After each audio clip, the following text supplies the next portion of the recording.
주님이 우리에게 놀라운 일들을 이루어 놓으셨습니다. 우리가 예수를 믿음으로 우리에게 주어진 축복들을 더 분명하게 알아야 할 것입니다. 그리스도 안에 있는 자에게는, 예수 안에 있는 자에게는 결코 정죄함이 없나니, 그리스도 예수 안에 있는 생명의 성령의 법이 죄와 사망의 법에서 너를 해방하였습니다. 우리에게는 더 이상 정죄가 없고 저주가 없고 죄와 사망의 법에서 완전한 해방을 주님이 우리에게 허락하셨습니다.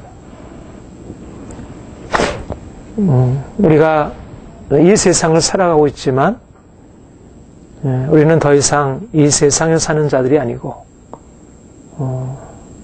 이 세상에 사는 자들은 모두 다 율법의 정죄 아래 있고 죄의 법 아래 있고, 그래서 고통 가운데 살아가고 있고, 그래서 참된 자유를 누리지 못하고 살아가지만 우리는 이제 이 세상에 사는 자들이 아니라 예수 그리스도 안에 가장 놀라우신 분, 그분 안에 우리가 사는 자가 되고, 우리가 그분 안에 있어서 주님이 가지신 그 모든 풍성한 그분의 부요함과 그분의 생명과 그분의 영광과 그분의 놀라운 축복으로 우리가 인생을 살아가는 것입니다. 우리가 세상을 살지만 동일한 세상을 살아가지 않고 우리는 이미 이 세상에 대해서 죽고 이 세상에서 나와서 이제는 주님의 보좌 앞에서 주님을 섬기고 주님을 기뻐하고 주의 음성을 듣고 주님과 함께 그렇게 사는 것입니다. 우리가 눈에 보이는 이러저러한 일들이 있지만 우리 앞에 좋은 일도 있고 나쁜 일도 있고 우리를 공격하는 일들도 있고 이러저러한 많은 일들이 우리에게 벌어지고 있지만 우리는 그 세상 속에 사는 자가 아니고 우리는 이미 그 세상의 모든 문제를 해결해 놓으시고 그리고 우리를 더 이상 문제가 없는, 그 고통이 없는 그런 더 이상 사단의 그런 공격이 없는 그런 세계 안으로 우리를 이끌어 놓으시고 이제는 새로운 인생을 살아가도록 그렇게 그것이 이미 우리 안에 주어진 일입니다. 이제 그리스도 예수 안에 있는 자에게는 결코 정죄함이 없다는 얘기는 장차 우리가 저 천국에 가서 마지막 심판 때 정죄함이 없는 얘기만이 아니고 우리가 이 세상에 살아가는 동안 모든 정죄로부터 우리를 두렵게 하는 모든 정죄와 심판과 두려움으로부터 모든 사단의 참소와 공격으로부터 모든 사람의 비난으로부터 우리를 자유케 하시고 우리가 세상과 관계없이 이제는 하나님이 다스리는 곳에 예수 안에서 산다는 것은 주님의 다스림 안에 그의 생명의 풍성 안에 그 강력한 능력 안에 그 권세 아래 우리가 살아가는 것을 의미합니다. 동일한 세상을 살지 않습니다. 우리가 동일한 세상을 살아가지만 동일한 세상을 살지 않습니다. 우리가 동일한 세상을 살아간다면 다른 사람들이 가지고 있는 것으로 인해서 우리는 스스로 가난한 자요, 아무것도 없는 자요 그렇게 여길 수 있을 것입니다. 우리가 동일한 세상을 산다면 우리보다 앞서간 많은 사람들로 인해서 우리가 조급하게 느껴질 수 있습니다. 그러나 우리는 이미 그런 경쟁 대열에서 이미 벗어나 있는 것입니다. 그 경쟁에서 앞서가려고 뒤서지 않으려고 애쓰고 힘쓰는 자들이 아니라는 것이. 우리는 이미 그 경쟁과 상관없이 이미 다른 지평으로 옮겨진 사람들이고 예수 그리스도 안으로 들어간 자들이고 이제는 주님이 우리에게 말씀하시는 것을 듣고 그분과 함께 살아가는 거예요. 우리는 모세의 제자들이 아니라 세례 요한의 제자들이 아니고 우리는 예수님께 속한 자들이고 예수님 안에 있는 자는 아무리 세상에서 위대한 자들보다 더 큰 자라고 했습니다. 천국에서는 어린아이가 저보다 크다고 했습니다. 세상에서 위대한 자들이 많이 있지만 세상에서 많은 것을 성취한 자들이 많이 있지만 그러나 하나님이 우리에게 허락하신 것은 그보다 더 놀라운 것이에요. 모든 세상 사람들이 아무리 뛰어나다 하더라도 율법 아래 있고 죄와 사망의 법 아래 있고 거기서 고통하고 그 고통에서 벗어날 수 있는 어떠한 해결책도 가지고 있지 않습니다. 우리는 이미 문제에서 벗어나서 해결책 안으로 들어간 사람들이고 겉으로 보기에는 여전히 다른 사람들과 동일한 문제 가운데 있고 아니 다른 사람들이 해결해 놓은 문제를 우리가 여전히 짊어지고 있는 것 같아도 그러나 겉으로 드러난 실상과 드러난 모습과 우리가 처해 있는 실상은 전혀 다른 것입니다. 우리가 그리스도 예수 안에 있다는 것은 세상이 알지 못하는 비밀이고 때때로 우리조차도 우리가 예수 그리스도 안에서 누리는 이 놀라운 축복을 때때로 잊어버리고 또 눈에 보이는 것에 따라서 다른 사람이 가지고 있는 것을 부러워하고 그것에 대해서 우리 자신을 평가하고 얼마나 우리가 하나님이 주신 이 귀한 것들을 쉽게 망각할 수 있게 되는지 그리스도 예수 안에 있다는 것이 얼마나 놀라운 축복인지 그리스도 예수 안에 있다는 것은 세상의 모든 것과 비교할 수 없는 예수 그리스도가 만왕의 왕이시고 그가 모든 만물의 주가 되시고 그분이 모든 이름에 뛰어난 분이시고 우리가 그분 안에 있다는 것은 더 이상 세상에서 비교할 수 없는 신분과 영광 가운데로 이미 높여져 있다는 것입니다. 그래서 우리는 이렇게 주님께서 이미 허락해 놓으신 새로운 특권적인 지위와 신분을 우리가 누리고 그 안에서 행하는 것이지 우리가 그 특권적인 신분을 자꾸 망각하고 뭔가 눈에 보이는 것들로 인해서 거기서 따라서 움직이고 거기에 따라 좌우된다면 갈라디아 교회가 그렇잖아. 하나님이 이미 갈라디아 교회 안에 놀라운 자유를 주셨는데 하나님의 아들의 특권을 주셨는데 유대인들이 와서 그들에게 율법으로 그들을 속이면서 율법 아래로 다시 종로로 타게 하려는 눈에 보이는 것으로 그들이 아직 아닌 것처럼 이미 하나님의 아들이 되었고 이미 자유자인데 마치 아직 그들은 자유자가 아닌 것처럼 그렇게 속이고 그래서 그들은 다시 이전에 거기서 나왔던 율법의 종노릇하는 대로 돌아가고 오늘날도 교회가 처해 있는 모습들이 그렇습니다. 이제 그리스도 예수 안에 있는 자는 결코 정죄함이 없나니 우리가 무엇을 덧붙임으로 정죄함이 없는 게 아니고 우리가 다른 사람들이 가지고 있는 그런 지식과 재능과 재물과 이런 것을 가지고 있어서 비로소 정죄함이 없는 게 아니고 그리스도 예수 안에 있음으로 다 한 가지 조건으로 우리가 어떤 다른 조건을 첨부하지 않아도 이미 정죄함이 없고 이미 우리는 승리자요 이미 우리는 성공자요 이미 우리는 덧붙일 것이 없는 완벽한 승리가 이미 우리에게 주어져 있는 그런 하나님의 사람들이라는 거예요. 그런데 사단은 이 세상은 우리가 여전히 가난한 자요 우리가 무엇인가 덧붙여져야 하고 이러저러한 것으로 보완이 되어야 우리가 완벽한 것처럼 우리가 세상적인 무엇인가 가지고 보완을 해야 우리가 완벽한 것처럼 이제 그리스도 예수 안에 있는 자는 결코 정죄함이 없고 정죄함이 없다는 얘기는 이미 모든 것은 다 이미 종결되었다는 것입니다. 정죄함이 없다는 것은 부정적인 얘기가 아니고 그냥 소극적으로 정죄함이 없고 그냥 가까스로 건짐을 받았다는 얘기가 아니라 근원적인 문제가 이미 끝났고 이제는 어둠은 끝났고 우리는 더 이상 염려할 것이 없고 두려워할 것이 없고 더 이상 공격이 없고 이제는 완전한 해결로 들어가 있다는 것이 죄가 없고 슬픔이 없고 좌절이 없고 하나님의 통치가 있고 무한한 축복이 열려 있고 승리가 우리에게 확보되어 있다는 것입니다. 그것을 그리스도 예수 안에 있는 자는 결코 정죄함이 없다. 세상에 알지 못하는 놀라운 하나님의 축복이 우리에게 이미 주어져 있는 거예요. 오늘날 너무나 많은 사람들이 우리가 그리스도 안에서 누리고 있는 이 놀라운 정체성을 잃어버리고 그 정체성을 아무것도 아닌 것으로 그렇게 치부하고 그리고 뭔가 보이는 부족한 것을 향해서 계속 쫓아가고 있는 거지. 돈을 벌기 위해서, 명예를 얻기 위해서, 권세를 얻기 위해서, 사람들의 칭찬을 얻기 위해서. 예수 안에 있는 이 신분, 예수 안에 있는 이 신분으로 족한 것입니다. 이 한 가지 신분으로 우리는 족하고 이 한 가지 축복으로 인해서 족한 것이.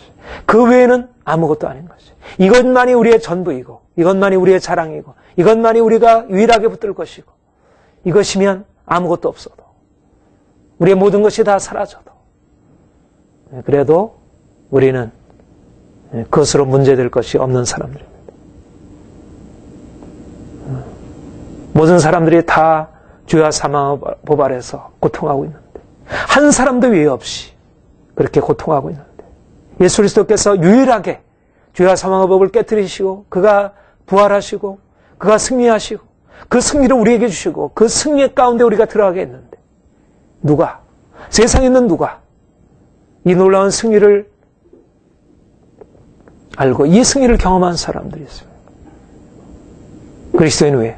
그러나 많은 그리스도인들이 이 승리를 이미 경험한 바 되지만 그러나 눈이 어두워서 주님의 승리를 너무나 값싼 것으로 여기고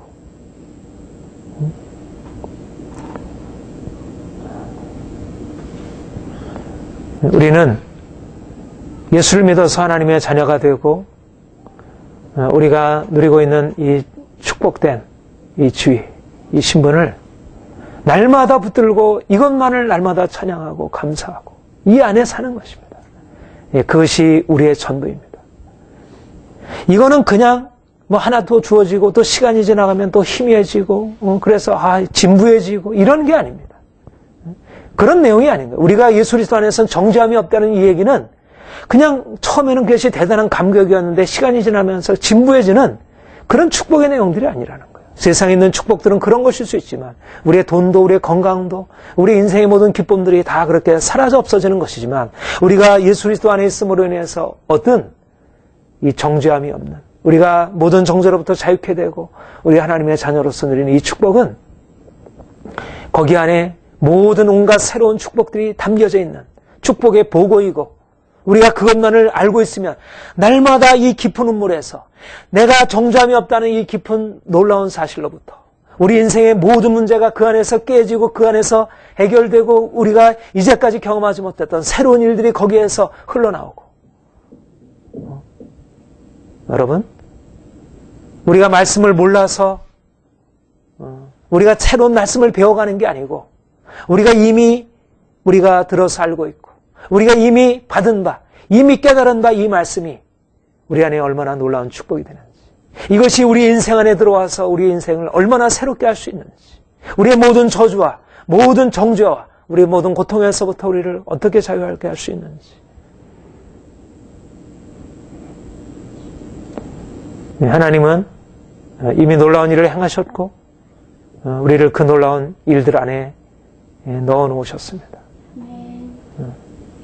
우리는 세상과 비교할 수 없는 엄청난 보화를 가지고 있는 사람들입니다. 많은 사람들이 이러저러한 것을 자랑해도 인생의 이러저러한 것으로 기뻐하고 거기에 만족을 해도 이 복음의 말씀에서 우리에게 가르쳐준 이 귀한 특권과 이 보배를 우리가 아는 이 축복만큼 귀할 게 없는 것입니다. 저는 하나님이 우리에게 주시는 이 귀한 축복을 깨달아가면 갈수록 이 귀한 축복이 너무너무 놀라운 것인데 그러나 이것이 너무 놀라운 것이어서 사람들의 눈에 정말 가리워져 있다는 생각을 하게 됩니다.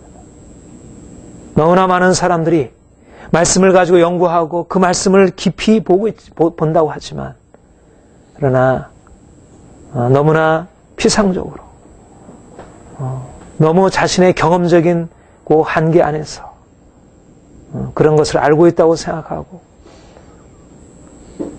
그리스도 예수 안에 있는 자는 결코 정죄함이 없다는 얘기는 예수 그리스도 그분이 우리 인생의 주가 되셨다는 것입니다. 그가 인생의 주인으로 우리 가운데 들어오셔서 그분에 있는 모든 축복을 우리에게 주셨다는 것입니다. 하늘을 우리에게 열어놓으셨다는 것입니다. 세상에 감히 접근할 수 없는, 세상에 감히 가까이 할 수 없는 그 영광과 그 놀라운 생명을 우리 가운데 열어놓으셨다는 것입니다. 아무도 들어올 수 없는, 아무나 가까이 할 수 없는 그 거룩한 곳에 우리를 이끌어 놓으셨다는 것입니다. 누구도 가까이 할 수 없는 곳에. 사람들은 정죄 아래 있기를 원하지 이 정죄함이 없는 이곳으로 들어오기를 원치 않습니다. 이곳은 아무나 들어올 수 있는 곳이 아닙니다. 이것은 아무나 들어와서 누릴 수 있는 것이 아닙니다. 하나님이 우리에게 이 모든 정죄함으로부터 우리를 자유케 하셨다는 것은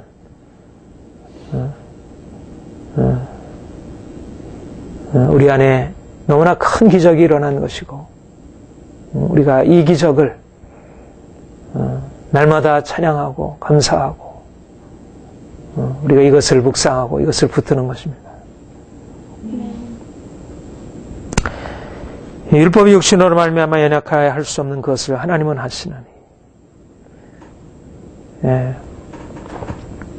우리 그 7장 이하에서 율법이 우리 죄인된 인간을 향해서 어떤 역할을 하게 되는지를 길게 고찰해 왔습니다. 율법은 우리에게 하나님의 뜻을 알려줍니다. 그래서 신령하고 선하고 거룩하다 그렇게 얘기를 합니다. 그런데 율법은 인생에게 주어졌을 때 하나님의 뜻을 알려주므로 우리가 어떻게 살아야 하는지를 알게 하고 그것을 추구할 마음의 소원을 주지만 그리고 또 율법은 우리가 인생에 어떻게 죄에서 하나님을 떠나 있게 되는지 그리고 그 죄에 대해서 하나님이 어떻게 정죄하고 심판하시는지를 우리에게 알려주지만 그것을 통해서 우리로 하여금 죄에서 벗어나서 하나님의 뜻을 쫓게 하기를 원하고 있지만 그러나 우리 앞에서 살펴본 대로 율법은 우리에게 와서 우리로 하여금 죄에서 벗어나서 하나님의 뜻을 따르게 하지 못한다는 것입니다. 오히려 율법으로 말미암아 죄의 종욕이 우리 안에 일어나게 되고 그래서 더욱더 죄 가운데 빠져들게 되고 마음에는 율법의 요구에 따라서 선을 행하기를 원하지만 그러나 또다시 죄 가운데로 팔려가는 인간의 연약함과 무능함과 또 율법으로 말하자면 율법의 연약함을 보게 되었습니다. 율법이 육신으로 말미암아 연약하여 할 수 없는 것을 율법이 왜 인생에게 들려졌을 때 사람들이 그것을 듣고 왜 율법을 지켜 행할 수 없느냐? 육신으로 말미암아 육신. 육신이라는 이 말이 굉장히 중요한 말입니다. 육신. 7장 5절에 보면 우리가 육신에 있을 때는 율법으로 말미암는 죄의 종욕이 우리 지체 중에 역사하여 우리로 사망을 위하여 열매 맺게 하였더니 육신에 있을 때는 율법으로 말미암는 죄의 종욕이 우리 지체 중에 역사하여 우리로 사망을 위하여 열매 맺게 했더니 우리가 육신에 있을 때 율법이 우리에게 주어지게 되면 우리 안에 있는 죄의 종욕이 역사해서 오히려 사망을 위해서 열매를 맺게 한다는 것입니다. 또 14절에 보면 우리가 율법은 신령한 줄 알거니와 나는 육신에 속하여 죄 아래 팔렸도다. 율법은 신령하지만 내가 육신에 속하였으므로 그 신령한 율법의 말씀이 나에게 긍정적으로 작용하지 못하고 오히려 죄 아래 팔리도록 그렇게 했다고 하고 있습니다. 18절에 보면 내 속 곧 내 육신에 선한 것이 거하는지 아니하는 줄을 아노니 원함은 내게 있으나 선을 행하는 것은 없노라. 20절에 보면 내가 원치 않은 것을 하면 이를 행하는 자는 내가 아니요 내 속에 거하는 죄니라. 25절에 보면 그런즉 내 자신이 마음으로는 하나님의 법을 육신으로는 죄의 법을 삼으려노라. 육신. 육신이라는 것은 우리 인간의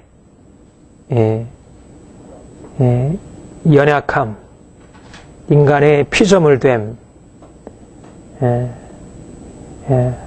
그것을 의미한다고 할 수 있습니다. 우리가 육신으로 지음받았고 육신 그 자체는 사실상 죄는 아닙니다. 육신 그 자체가 죄의 본성은 아닙니다. 그런데 아담이 범죄할 때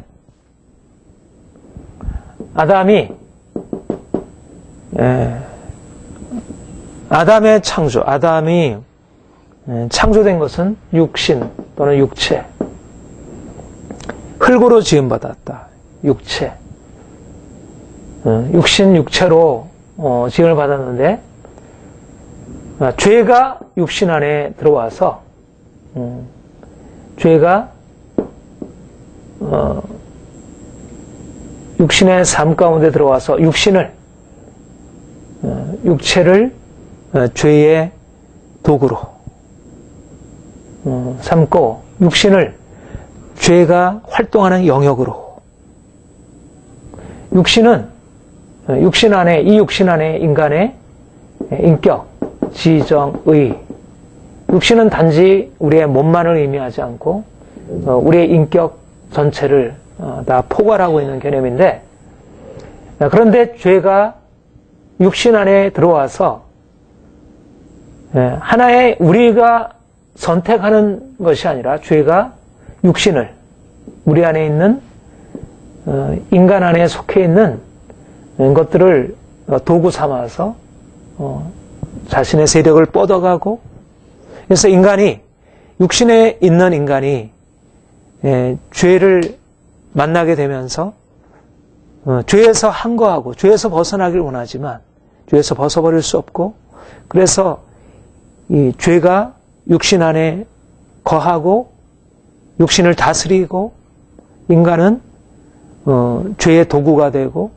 죄의 병기가 되고 불의의 병기가 되는 그래서 죄와 육신이 말하자면 하나로 그런데 이 자리에 율법이 들어와서 이 율법의 요구에 육신이 답을 하려고 하는데 율법이 이것은 잘못된 것이다. 이것은 선한 것이다. 그래서 육신이 그것을 듣고 거기서 반응하려고 하지만 이미 육신은 죄의 지배 아래에 속해 있기 때문에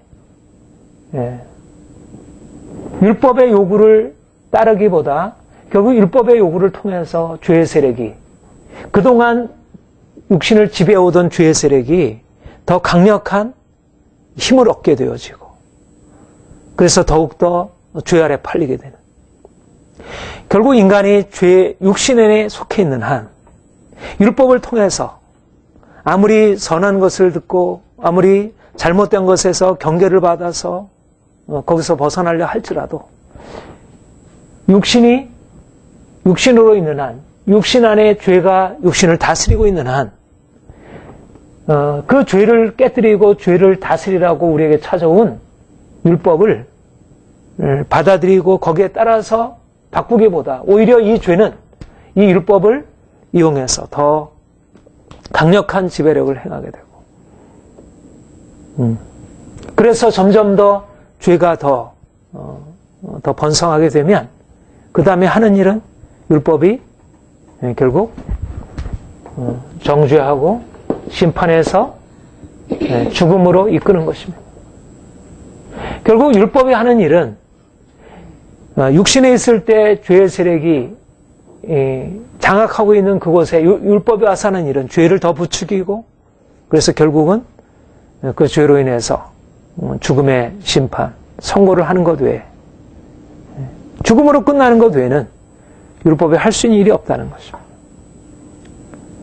이것이 사도 바울이 이제 하나님의 복음의 빛 가운데서 깨닫게 된 인간의 실상. 사람들이 결국 죄 아래에 있고 율법 아래에 있다는 것이 무엇이냐? 아무리 사람들이 자기 자신의 삶의 문제를 안다고 할지라도, 율법을 통해서 비침을 받는다 할지라도, 율법을 통해서 비침을 받음으로 거기서 벗어나는 게 아니고 오히려 더욱더 깊은 죄 가운데로 빠져들게 되고 더 깊은 더 강한 정죄 안으로 그래서 거기서 벗어나려 하면 할수록 더 강한 죄, 또 강한 정죄, 이런 악순환으로 살아간다는 것입니다. 율법이 육신으로 말미암아 연약하여 할 수 없는 그것을 하나님은 하시나니. 그런데 바로 이렇게 죄가 들어오고 율법이 와서 점점 인간의 삶의 상황들은 더 공경에 시닫게 되었는데, 이제 주님께서 율법이 아니라 그리스도를 보내신 것입니다. 하나님이 하셨는데 그가 죄를 인하여 자기 아들을 죄 있는 육신의 모양으로 보내어 육신의 죄를 정하사. 하나님께서 율법이 육신으로 말미암아 연약하여 할 수 없는 것을 하시려고 그것에 대한 해결책으로, 이 인간의 절망적인 공경에 대한 해결책으로 하나님이 예수 그리스도를, 그 아들을 죄 있는 육신의 모양으로 보내셨다는 것입니다. 여러분, 여기에 앞에 율법이 육신으로 말미암아 연약하여 할 수 없는 그것이라 그렇게 말을 했습니다. 뒤에는 그 아들을 죄 있는 육신의 모양으로 보내셨다고 했습니다. 둘 다 육신이란 말이 나오고 있습니다. 율법이 육신으로 말미암아 연약하여 할 수 없었고, 그런데 하나님이 그 아들을 죄 있는 육신의 모양으로 보내셨다는 것입니다. 이것은 아주 중요한 깊은 상관관계가 있습니다. 왜 인간이 죄의 멍에에서 벗어날 수 없느냐? 왜 인간의 죄의 세력에서 벗어날 수 없냐? 어떤 조건이냐면, 죄가 번성하고 죄가 작용하는 조건이 있는데 그것은 바로 육신이라는 것입니다. 육신이라는 조건이 그대로 있는 한 인간은 아무리 선한 율법이 와서 경고하고, 선한 율법이 와서 가르치고, 선한 율법이 와서 빛을 비추어줘도 육신이라는 이 영역 안에 거하는 이 죄의 세력이, 죄의 세력은 육신을 먹고 살아가는데, 이 죄의 세력이 거처하고 있는 육신이라는 것이 있는 한은 율법은 인간에게 전혀 긍정적인 역할을 할 수 없다는 것입니다. 결국은 이 육신이라고 하는 것이 육신이라는 이 상태, 이 조건이 근본적으로 해결되어야 한다는 것이죠. 그래서 바로 예수님께서 육신으로 오셨다는 것입니다. 육신으로. 뒤에 있는 육신의 모양으로. 말씀이 육신이 되어 우리 가운데 거하시며, 그가 육신이 되신 이유는 바로 육신 안에 거하는 죄를 그가 해결하시려고. 근본적인 것은 죄인데, 죄의 세력을 깨뜨려야 하는 것인데, 주님께서 어떻게 그가 육신의 모양으로 오셔서 이제 그 육신을 다루시려고 하신 것입니다.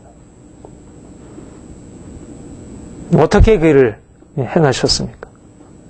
자기 아들을 죄 있는 육신의 모양으로 보내어 육신의 죄를 정하셨다, 그렇게 했죠. 육신의 죄를 정하셨다고 했는데, 이 말을 좀 더 정확하게 번역하면 육신 안에 있는 죄를 정죄하셨다, 이렇게 되었습니다. 정하셨다는 말은 정죄하셨다, condemn, 정죄하셨다, 그렇게 되었습니다. 육신 안에 있는 죄를 정죄하셨다. 이게 무슨 말일까요? 육신 안에 있는 죄를 정죄하셨다. 예수님께서 육신으로 오셔서 그가 행하신 일이 뭐죠? 그가 그 육신으로 십자가에 못 박혀 죽으셨습니다. 그의 십자가에 못 박혀 죽으심은 그 육체 자체는 모양은 죄 있는 모양이지만 죄 없으신 육체였고, 그런데 그 육의 몸으로 그가 정죄를 당하신 것입니다. 우리의 죄를 짊어지시고 그가 우리의 정죄가 되셨습니다. 우리를 위하여 대신 정죄를 받으셨습니다. 그러니까 사실상 육신 안에 죄를 정죄하셨다고 했지만 원래 정죄를 받은 것은 그분 자신이에요. 그렇죠? 원래 정죄를 받은 것은 그분이셔요. 죄를 그분 자신이 짓진 않았지만 다른 사람의 죄를 짊어지고 있으니까 그는 이미 죄인이 되었고, 그래서 죄인이 받을 정죄를 그가 당하신 것이에요. 대신 정죄를 받으신 것이죠. 그래서 그가 죄인으로서 정죄를 당하시고 죽음으로 넘기우셨어요. 죽임을 당하셨어요. 그러니까 육신의 모양으로 보내야 육신의 죄를 정죄하셨다는 것은 그가 정죄를 받으사 죽임을 당하셨다는 얘기가 됩니다. 그런데 여기서 육신의 죄를 왜 그가 정죄를 당하셨다 그렇게 말씀하지 아니하시고 왜 죄를 정하셨다, 왜 죄를 정죄하셨다 그렇게 말씀하셨는가? 이것은 그가 정죄를 받아서 죽으심으로 정죄를 받아 죽으심으로 원래 율법이 죄 지은 사람을 정죄하고 죽이는 것은 그 목적은 그 죄 있는 사람 안에 있는 죄를 다루려고 하는 목적이 있습니다. 하나님의 심판 안에는 죄를 끝내시려는 목적이 있는 것이죠. 그러니까 이것은 모든 형벌 제도에 놓여 있는 그런 목적인데, 그런데 예수님께서 바로 그가 죄 있는 육신의 모양으로 오셔서 많은 사람의 죄를 짊어지시고 대신 정죄를 받으셔서 죽으심으로 그의 죽음을 통해서 죄가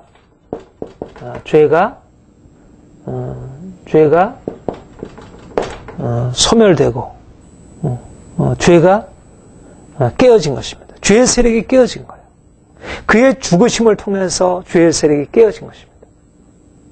말하자면 그가 육신으로 오셔서 육신의 많은 사람들의 죄를 짊어지시고 그가 정죄를 받으심으로 죽음에 넘겨진 중요한 목적이 뭐냐면 그 목적은 죄의 세력을 멸하시기 위한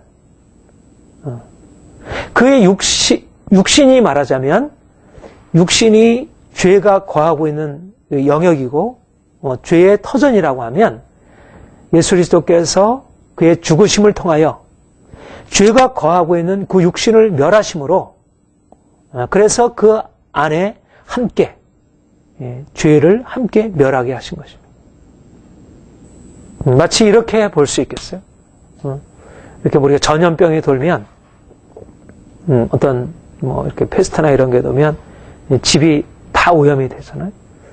그러면 할 수 있는 유일한 방식은 뭐예요? 집을 다 태워버리는 것이죠. 집을 태우면. 그러면 집을 태우면 집만이 아니고 집 안에 있는 모든 세균이 함께 멸망하게 되잖아요. 더 이상 거할 수 없게 돼요. 그러니까 우리가 보통 소독을 하고 하는 것이 아예 기생할 수 있는 그런 조건들을 다 제거해버리면 더 이상 거기서 기생하던 그런 병균이나 이런 것이 존재할 수 없게 돼요.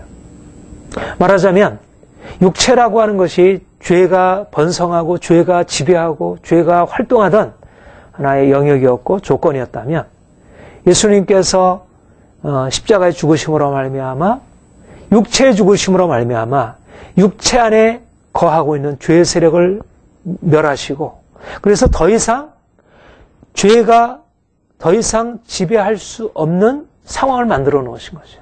보통 우리 인간의 경우에는 그렇게 해서 내가 죄를 짓고 심판을 받아서 죽게 되면 그것으로 끝나는 거잖아요. 더 이상 죄는 번성할 수 없지만 그것으로 끝나는 것이죠. 그런데 예수님의 경우에 그가 육체의 죽음을 통해서 그 안에 있는 죄를 멸하시고 이제 죄와 상관없는 새로운 상태로 그가 부활하셔서 새로운 생명, 부활의 생명으로 나아가신 것이죠. 이것이 그리스도께서 육신을 입고 오신 목적. 말하자면 인생의 근본적인 문제가 죄 있는 죄 안에 육신 안에 죄가 거하여 아무리 율법을 듣고 율법을 따라 하려고 하더라도 육신 안에 있는 죄의 세력으로 인해서 번번이 실패하고 넘어지고 좌절하고 오락공고한 사람이라도 누가 이 사망의 몸에서 나를 건져나고 결국은 죄 아래에 있는 인간에게 육신에 속한 인간에게 결국은 종말은 사망일 수밖에 없는 그런 것인데 예수님께서 이제 오셔서 육신으로 오셔서 이제 그가 육신 안에 그의 모든 죄를 짊어지시고 그가 모든 저주를 담당하시고 그가 정죄를 받아 죽으심으로 말미암아 육신 안에 거하고 있는 그런 죄의 세력을 깨뜨리시고 이제 새로운 상황을 열어놓으셨다는 것입니다. 이것이 바로 주님께서 죄 있는 육신의 모양으로 오신 것이라 할 수 있습니다. 그 목적입니다. 그런데 이것은 바로 예수님께서 바로 자기 아들을 죄 있는 육신의 모양으로 육신의 죄를 정하셨다고 하는 이 말씀 안에 우리가 무엇을 생각할 수 있냐 하면 바로 이 죽음, 예수님이 육신의 죄를 정죄하신 이 죽음, 그가 정죄를 받아 죽으심으로 죄를 멸하시는 이 죽음을 우리에게 주시려고. 우리가 이 죽음을 통해서 이 상태로부터 근본적인 문제는 우리가 육신에 있으므로 죄가 우리 안에 들어와서 우리를 장악하고 그래서 우리가 항상 죄의 세력으로 우리는 늘 죄의 말씀을 받아들일 수 없었다면 이제 주님께서 우리에게 오셔서 새로운 조건을 창조해 놓으셨는데 이것은 육신 안에 있는 죄의 세력을 멸하시고 더 이상 죄의 세력 안에 복종하고 죄의 세력 안에서 종노릇하는 그런 육신이 아닌 그런 새로운 상태로 우리를 바꿔 놓으실 수 있도록 그렇게 행하셨다는 거죠. 자, 6장 한번 보세요. 6장 6절 6장 6절 7절 같이 읽겠습니다. 우리가 알거니와 우리 옛사람이 예수와 함께 십자가에 못 박힌 것은 죄의 몸이 멸하여 다시는 우리가 죄에게 종노릇하지 아니하려 하느니 이는 죽은 자가 죄에서 벗어나 의롭다 하심을 얻었습니다. 바로 8장 3절에 자기 아들을 죄 있는 육신의 모양으로 보내어 육신의 죄를 정하셔서 정죄하셔서 죽임당하신 예수님의 죽음이 무엇을 위한 것이냐면 바로 이 죽음이 6장 6절에서 말하는 이 죄의 몸이 멸하여 다시는 우리가 죄에게 종노릇하지 않게 하기 위한 그런 목적으로 주님께서 이 땅에 그렇게 오셔서 행하셨다는 것입니다. 예수님 안에 있는 예수님이 이 땅에 육신으로 오셔서 그 몸에 정죄를 당하시고 죽임 당하신 것은 바로 우리로 하여금 옛사람이 예수와 함께 십자가에 못 박혀 죽음으로 죄의 몸이 멸하여 다시 우리가 죄에게 종노릇하지 않는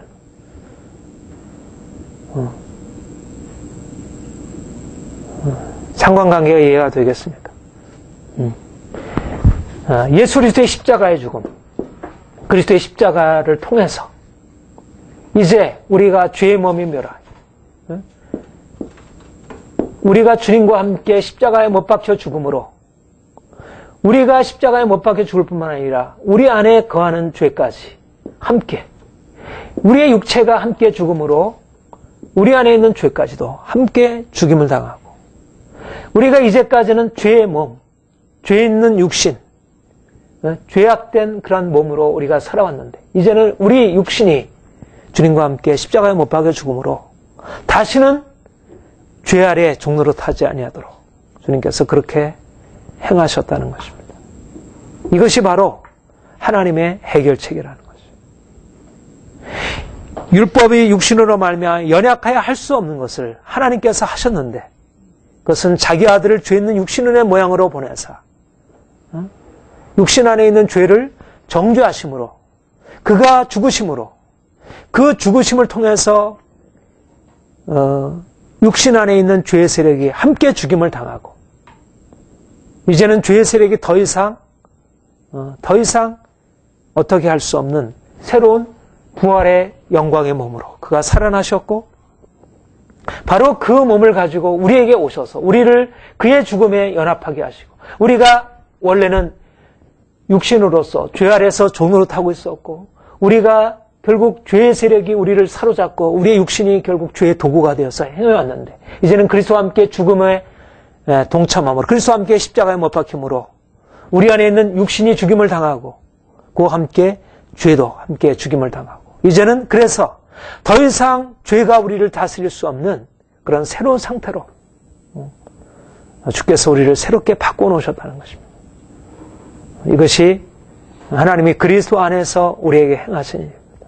예수 그리스도 안에 하나님께서 그 일을 행하셨고 예수 그리스도 안에 하나님이 죄를 정죄하시고 그를 죽음에 이르게 하셨고 그런데 바로 그 죽음을 통해서 바로 우리 죄 있는 우리 죄로 인해서 죽임당하고 있는 이 우리를 죄의 정죄 아래 있고 죄의 고통 아래 있고 어쩔 수 없이 죄의 멍에 아래 살고 율법을 만나면 끊임없이 넘어지는 우리를 바로 그 죽음을 우리에게 적용시켜서 그 백신을 우리에게 적용시켜서 우리로 하여금 그 죽음을 죽게 하고 이제는 더 이상 죄 아래 종노릇하지 않는 율법의 육신으로 말미암아 연약하여 율법이 할 수 없는 그것을 이제는 주님께서 할 수 있도록 우리의 상태를 바꿔놓았다는 것입니다.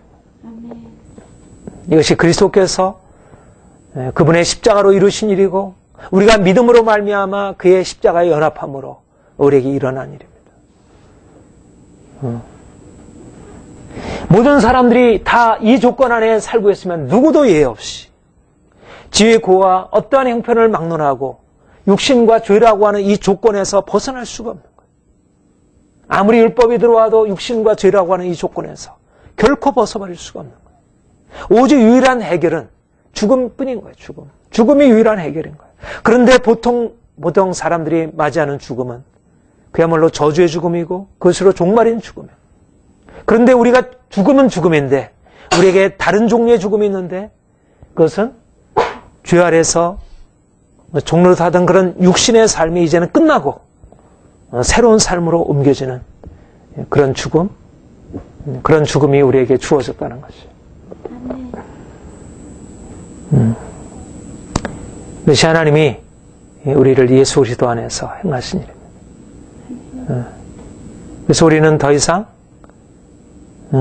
이런 7장에서 반복되고 있는 그런 그 율법으로 말미암아 죄가 우리 안에 더 강화되고 그래서 어쩔 수 없는 갈등과 절망과 부르짖음 가운데 있는 그 삶을 살아가지 않고 율법은 육신으로 말미암아 연약하여 할 수 없었지만 이제 우리는 더 이상 육신 안에 있어서 죄 아래 팔리고 또 넘어지고 육신에 속해서 죄 아래 넘어지고 하는 그런 인생을 살지 않고 이제는 그리스도 안에서 새로운 인생을 살아갈 수 있게 하셨다는 것이죠. 우리는 육신이 아니라는 것입니다. 우리는 더 이상 육신이 아니라는 것입니다. 이제는 그리스도와 함께 죽임당한 자들이고 그리스도와 함께 더 이상 죄 아래로 종노릇하지 않는 그런 놀라운 인생을 살아가는 자들입니다.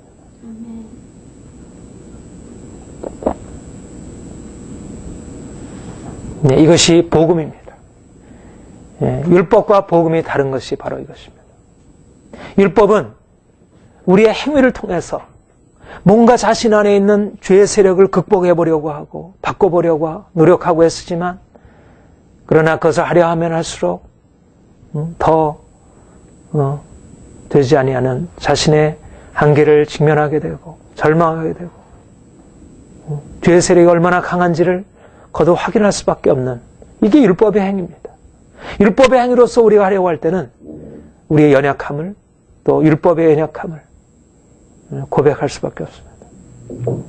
그런데 복음은 우리에게 우리가 율법을 지켜 행함으로 무엇을 하는 것이 아니라 그리스도께서 우리를 위하여 죽으심으로 그가 대신 정죄를 받아 죽으심으로 그가 육체의 죽으로 말미암아 우리를 죄에서 자유케 하셨다는 것.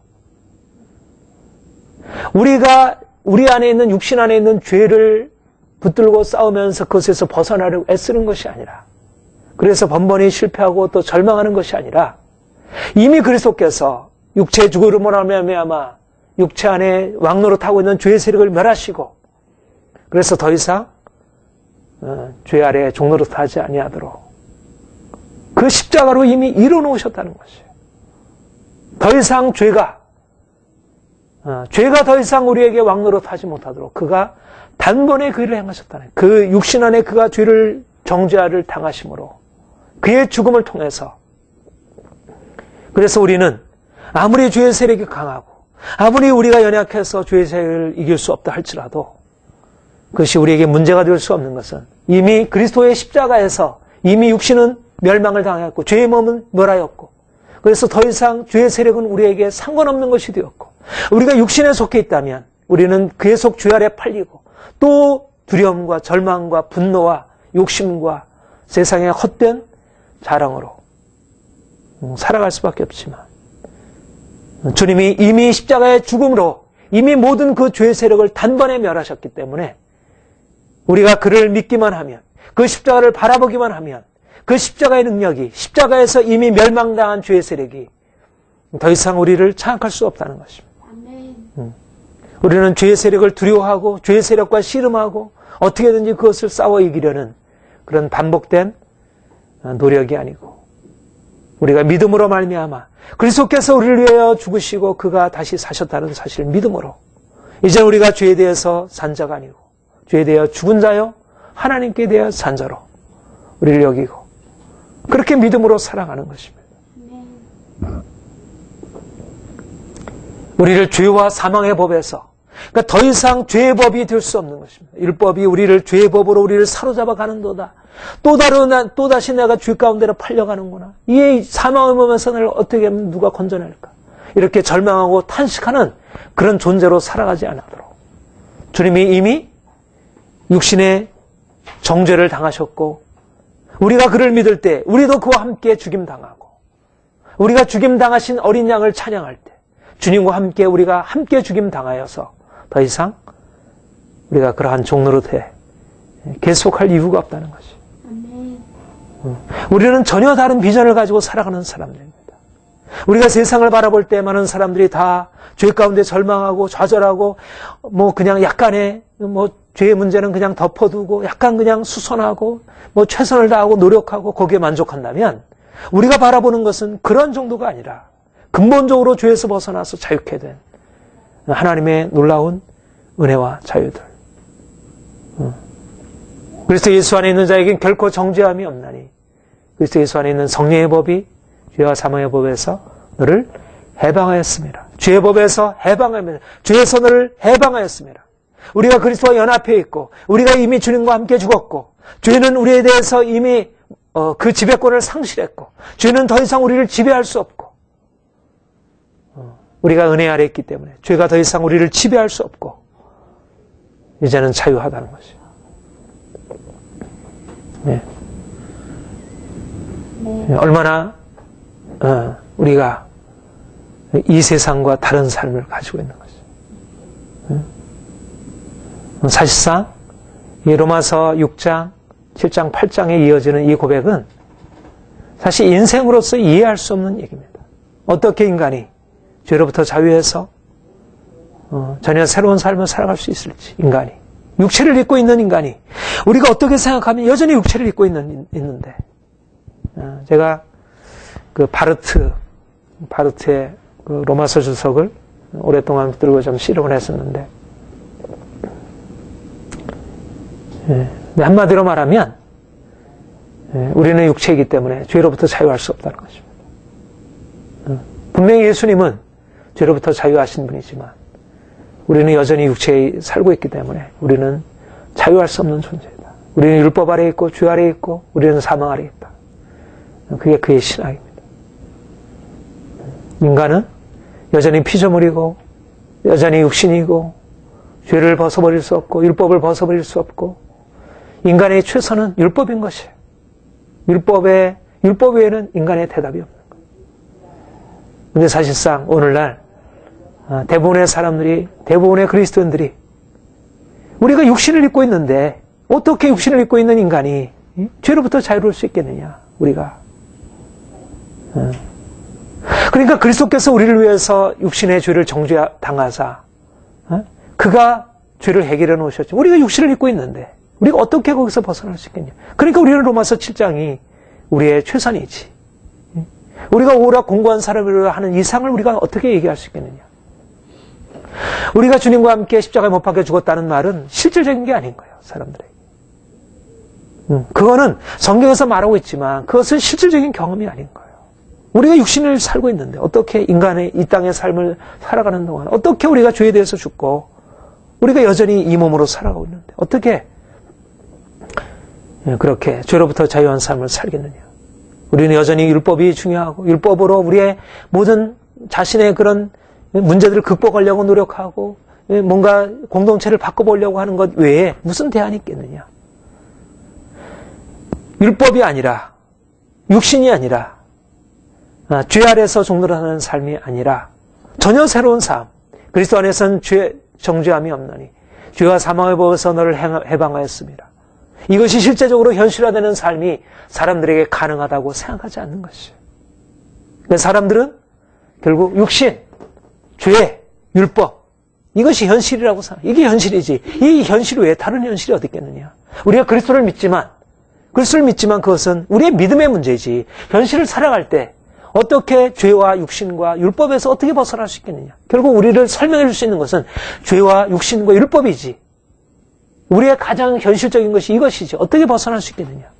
말하자면 로마서 8장은 우리가 그렇게 기대하고 그것은 우리의 마음에 듣고 좋은 말이지만 그러나 현실을 살아갈 때 그게 어떻게 힘이 될 수 있겠냐는 것이에요. 사람들은 이 복음의 사실들을 실제적인 사실로 듣지 않습니다. 사람들에게 실질적인 것은 율법인 거예요. 율법이 실질적인 거예요. 복음은 그냥 우리가 바라보고 앞으로 그렇게 소망할 내용이지. 그것은 장차 그렇게 될 내용이지. 우리가 현재 어떻게 우리가 율법으로부터 벗어나고 죄로부터 벗어나고 육신의 노력으로부터 어떻게 벗어날 수 있겠는가.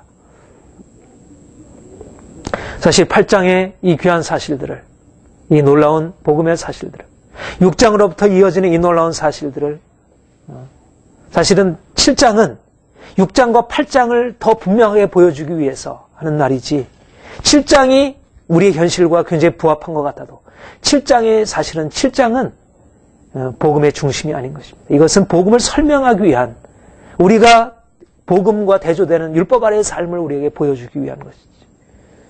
근데 사람들은 복음의 내용은 싹 빼버리고 마치 율법 아래에서 종노릇하고 있는 절망하고 있는 인간의 모습이 그것이 인간인 것처럼. 왜 그렇습니까? 바로 그리스도와 함께 십자가에 죽는 것을 원치 않고 그것을 바라지 않기 때문에 그런 것이죠. 그것을 기대하지 않기 때문에. 내가 육신 안에 율법의 육신으로 말미암아 연약하여 할 수 없는 이것을 하나님은 하셨나니 하나님이 하신 방법은 예수 그리스도의 십자가였습니다. 육신으로 말미암아 율법이 할 수 없는 것을 하나님이 어떻게 하셨는가? 예수 그리스도의 십자가를 통해서 하신 것입니다. 십자가의 죽음을 통하여 그 아들을 죄 있는 육신의 모양으로 보내사 그 육신 안의 죄를 정죄하심으로 그가 이 놀라운 일을 이루어 놓으신 것이에요. 그리고 우리가 그를 믿음으로 말미암아 그와 함께 십자가에 못 박혀 죽음으로 이제는 내가 산 것 아니요 내 안에 예수 그리스도께서 사신 것이라는 그 고백을 통해서 하나님께서 이 일들을 이루어 가시지.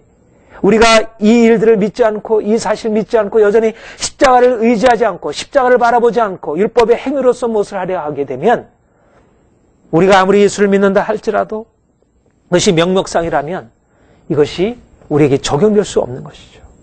그러니까 여전히 율법의 육신으로 말미암아 연약하여 할 수 없는 것을 사람들이 여기까지 보고 끝나는 것입니다. 율법이 육신으로 말미암아 연약해서 할 수 없구나.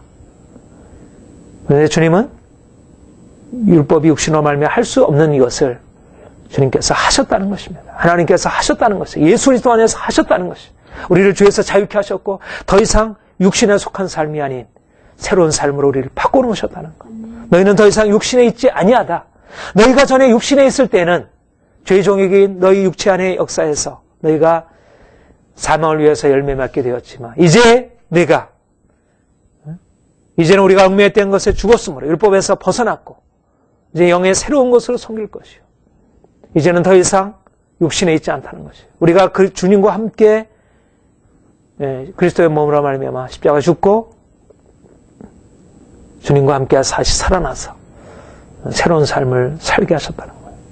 주님은 이미 우리에게 이 놀라운 은혜를 주셨고 우리가 더 이상 율법 아래에서 살던 그때처럼 그렇게 실패하고 또 넘어지고 그런 삶을 살아야지 복음 안에서 이제는 영의 새로운 것으로 하나님을 섬기며 승리의 삶으로 자유한 삶으로 거룩한 삶으로 깨끗한 삶으로 열매 맺는 삶으로 사망을 위한 열매 맺는 삶이 아니라 생명을 위해서 열매 맺는 삶으로 주님이 우리를 바꿔놓으신 것이에요. 우리는 이전과 다른 삶을 살아가는 것이에요. 우리는 율법으로 말미암아 연약하여 할 수 없는 것을 이것을 붙들고 사는 것이 아니라 우리는 복음의 능력 안에서 할 수 있는 자로 복음은 구원을 주신 하나님의 능력이라. 율법은 할 수 없었지만 율법은 연약하여 할 수 없었지만 복음은 우리에게 능력이 되어서 할 수 있게 하시는 것입니다. 우리가 새로운 삶을 살아가고 세상을 이기고 죄를 이기고 사단을 이기고 모든 저주를 이기고 새로운 삶을 살게 하신 것입니다. 주님이 이미 놀라운 일을 행하셨어요. 우리는 율법 아래 있는 사람들이 아닙니다. 우리는 복음 안에서 우리는 옛 언약의 백성들처럼 그렇게 실패하여 하나님께서 율법을 주셨지만 그러나 그것을 따르지 못하고 하나님의 정죄 아래 놓이고 좌절하고 하는 옛 언약의 백성의 그런 실패가 아니네. 이제 새 언약의 예수 그리스도, 새 언약의 피로써 맺은 새 언약, 예수 그리스도 안에서 맺은 새 언약 안에서 우리는 이제 새로운 삶을 살아가는 것이죠. 그래서 4절에 보면 육신을 쫓지 않고 그 영을 쫓아 행하는 우리에게 율법의 요구가 이루어지게 하려 합니다. 우리가 죄 아래 있는데 어떻게 할 수 있겠어요? 죄 아래 있을 때는 우리가 육신에 있을 때, 우리가 죄 아래 있을 때는 율법의 요구를 이룰 수가 없는 것입니다. 율법이 연약하여 할 수 없는 거예요. 그런데 이제 우리가 육신에서 벗어나서 이제 육신이 아니라 영 안에 육신을 쫓지 않고 그 영을 쫓아 행하는 우리에게 영이란 육신을 쫓지 않고 영을 쫓아 행하는 이 우리라는 것은 보통 사람들이 이 성령이라 이렇게 많이들 번역하는데 사실은 여긴 성령이라 하기보다는 예수님의 십자가의 죽음과 예수 그리스도의 부활에 연합하여 그렇게 이제 육신에 속한 것이 아니라 이제 부활하여서 주님과 새 생명으로 살아난 그 상태를 영이라 하는 것입니다. 핵심은 뭐냐면 주님의 십자가 부활의 연합입니다. 육신과 영의 대조는 주님의 십자가 부활이 있습니다. 주님의 십자가 부활이 우리의 삶의 중심에 놓였을 때 바로 이 상태, 우리가 육신이라는 조건 안에서는 율법이 와서 할 수가 없는 것입니다. 율법이 아무리 주어진다 할지라도 육신 안에 있을 때는 죄의 세력을 이길 수가 없는 거예요. 그런데 영 안에 있을 때는 이미 죄로부터 자유하는 것입니다. 예수 그리스도께서 이미 부활하사 6장에 그랬죠.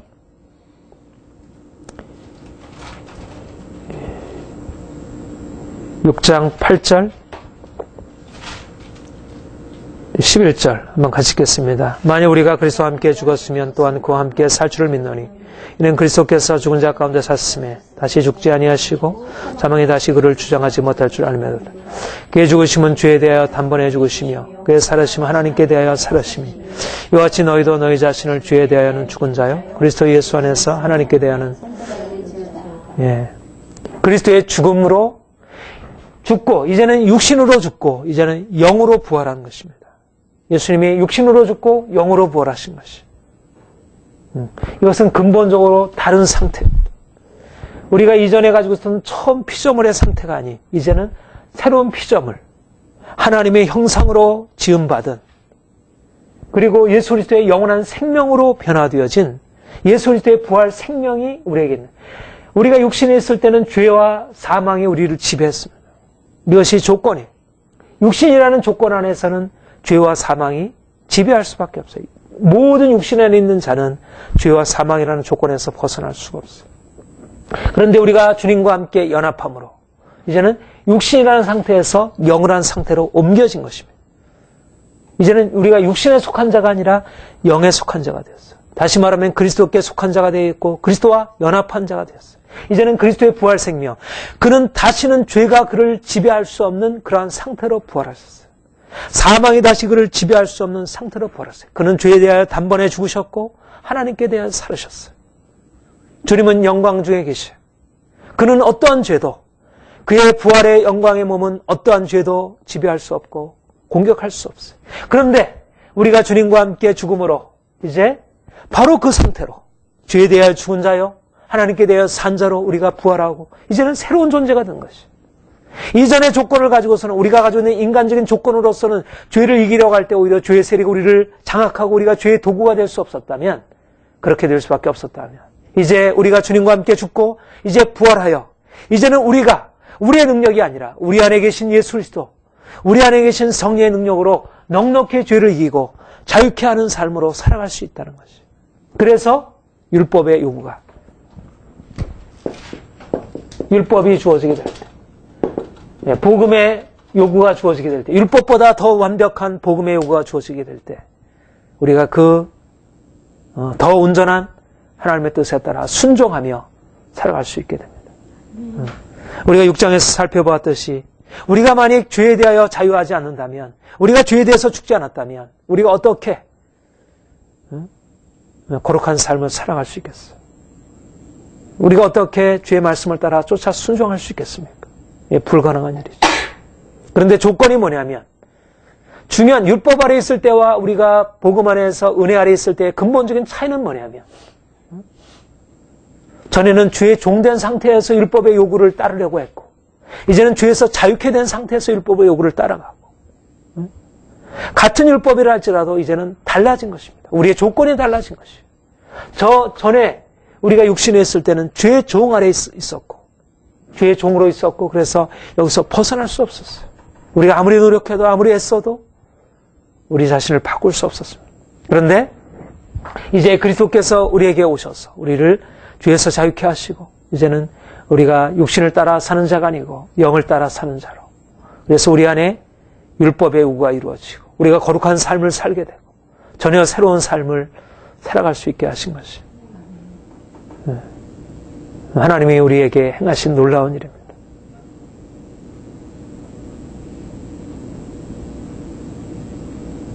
그러니까 3절과 4절이 크게 대조가 돼요. 율법이 육신으로 말미암아 할 수 없는 그것을 하나님은 하셔서 이제는 우리가 육신이 아니라 육신을 쫓아 행하자 그 영을 쫓아 행하는 우리에게 율법의 요구를 이루게 하십니다.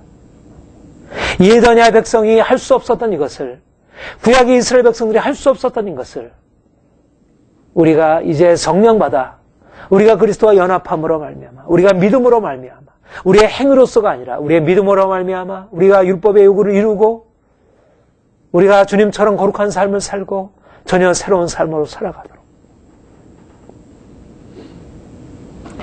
우리가 가지고 있는 지식도 아니요, 우리가 가지고 있는 교양도 아니요, 우리의 도덕성도 아니요, 우리의 양심도 아니요, 우리의 애씀도 아니요, 우리의 수양도 아니요, 우리의 어떠한 시도들도, 어떤 것도 우리를 바꿀 수 없고 모든 것은 다 좌절하고 절망할 수밖에 없지만, 우리가 이제 예수 그리스도의 십자가에 연합하고 그 십자가의 능력이 우리에게 들어와서 우리의 죄의 세력을 깨뜨리고 우리를 자유케 한 이후에 우리가 율법의 요구를 넉넉히 이루고 율법의 요구보다 더 놀라운 하나님처럼, 하나님의 거룩함처럼 그렇게 살아갈 수 있도록 그렇게 바꿔놓은 것입니다. 우리에게는 엄청난 이 은혜가 주어져 있습니다. 6, 7, 8장에 계속 이어지는 이 죄로부터의 자유라고 하는 주제는 너무나 놀라운 주제입니다. 그것은 너무나 우리 그리스도인들에게서 엄청난 복음의 약속입니다. 우리가 죄 용서를 받고 우리가 이제까지 지은 모든 죄에 대한 하나님의 정죄와 저주로부터 벗어나고 더 나아가서 이제는 죄로부터 자유케 되고 우리의 삶이 이제는 예수님처럼, 하나님처럼, 우리가 하나님의 아들로서 세상의 빛으로, 세상의 모델로, 세상을 이끌어가는 강력한 하나님의 용사들로 살아갈 수 있도록 하나님이 그렇게 우리를 바꿔놓으신 것이에요. 죄 아래 있는 세상, 죄로 인해서 절망과 저주 아래 있는 세상에 대해서 하나님이 바로 이 일들을 행하신 것입니다. 육신 아래 있는 자들과 영 안에서 예수 그리스도 안에서 이제 죽임을 당하고 이제 다시 살아나는 받아서 이 그리스도와 함께 하늘에 안치운 바 되었고 그리스도의 능력을 받아서 그 생명의 능력을 가지고 죄를 넉넉히 이기고 날마다 자유케 되고 날마다 변화의 삶으로 나아가는 이들, 이것은 세상이 알지 못하는 것입니다. 세상이 전혀 이해할 수 없는 그러한 놀라운 비밀에 속해 있는 거예요. 하나님이 주님의 교회를 향하여 이 일들을 허락하셨고 우리가 십자가의 능력을 바라보고 나아가면 날마다 우리 안에 죄의 세력이 깨어지고 우리가 자유케 되어지고 더 이상 우리가 육신에 속한 자가 아니에요. 더 이상 육신에 속하여 죄 아래 팔려가는 자가 아니에요.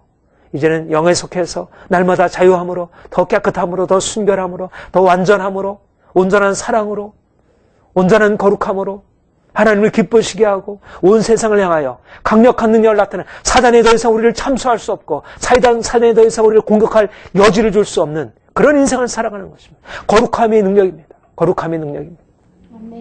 거룩함이 온 세상을 깨뜨리고 자유케 할 수 있는 능력입니다. 우리가 죄로부터 자유케 되기만 한다면 하나님의 축복이 부어지는 것은 당연히 따라오는 것입니다.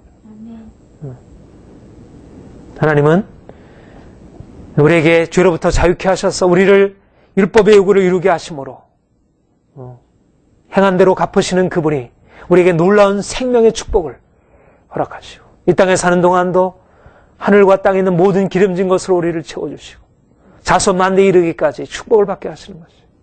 사람들이 생각하는 이 땅에 육신으로 받고 육신으로 경험하고 있는 그런 축복과 비교할 수 없는, 사람들은 돈 벌고 사람들은 좀 더 재산이 많아지고 지위가 높아지고 사람들이 칭송받고 하는 그런 육신 안에 있는 것을 가지고 붙들게 됐으니까 죄 아래에서 결국 종노하게 되다가 육신 안에 있는 모든 것까지도 저주 아래 다 상실하게 버리게 된다면 우리는 예수 그리스도의 죽음과 함께 나가서 우리가 영으로 나아가게 되면 그러면 우리가 더욱더 거룩하게 되어지고 거룩하게 되면